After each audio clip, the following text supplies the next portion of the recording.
Ay nako, si Philip Salvador. Naghahabol. Naghahabol ng boto. Ako ay taga-Pasig pala itong si Philip Salvador. Kaya naman pala walang bumoto. Mga taga-Pasig kasi. Karamihan doon. Makaleni. Pagkatapos, ngayon, nagkakaisa na ang pink at ang pula, no? Kaya nga naging RP tayo red pink. Ngayon, naghahabol ang lalaking nanumpa na mamatay ng lahat ng Pilipinong kumakalaban kay Duterte. O ngayon, natuto siyang mamupo. Nangungupo na, pakinggan nyo. Ang katotohanan. Ito pong ginagawa namin, patanan sambayan ng Pilipino na malaman kung ano ang katotohanan. Ito pong ginagawa namin para sa sambayanan. Kailangan po malaman nila kung ano nangyari.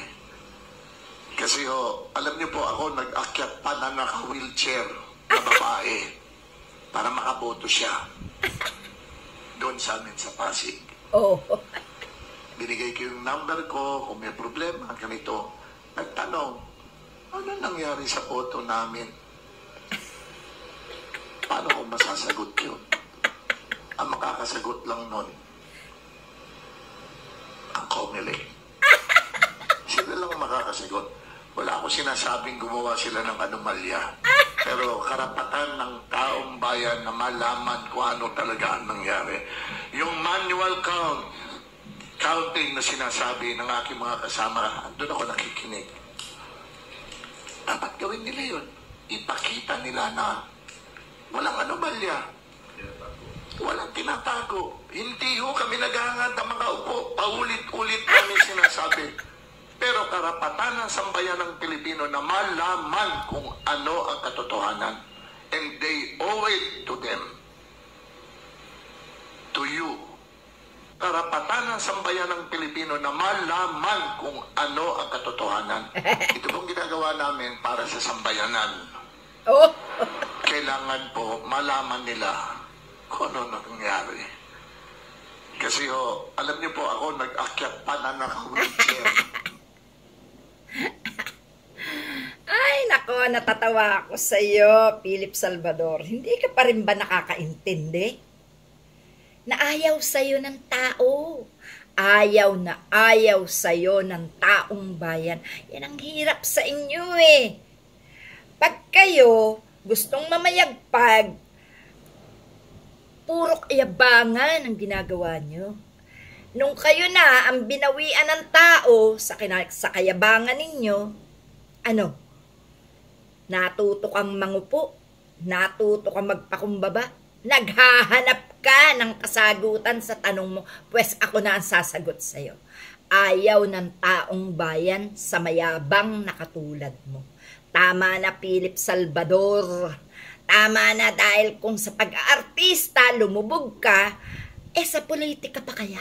Huwag ka nang mangarap dahil yung iyong iniiyakan, yung iyong ipinagtatanggol, yung ginaya mo sa pagmumura, yung mga pasumpa-sumpa mong mamatay ng lahat ng kumakalaban sa inyo.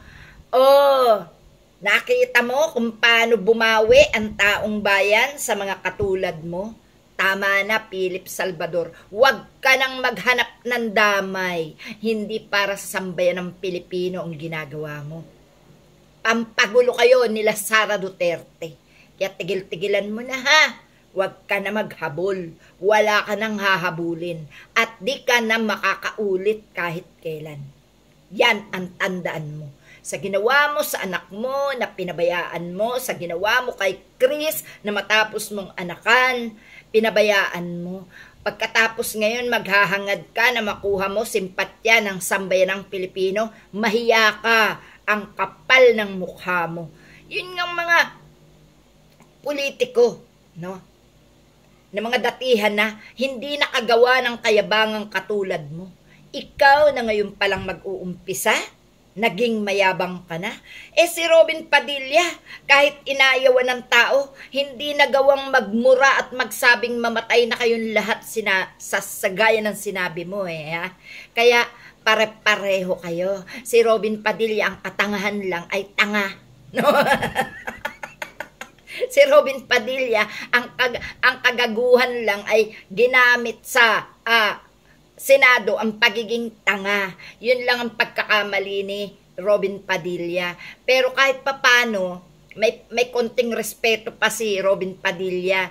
Ang masama lang, umupo-upo sa gobyerno ng walang alam. No? At ikaw, bukod sa wala ka ng alam, barumbado ka pa. Hindi ka lang barumbado, marami ka pang biniktimang kababaihan. No? Mahiya ka, Philip Salvador.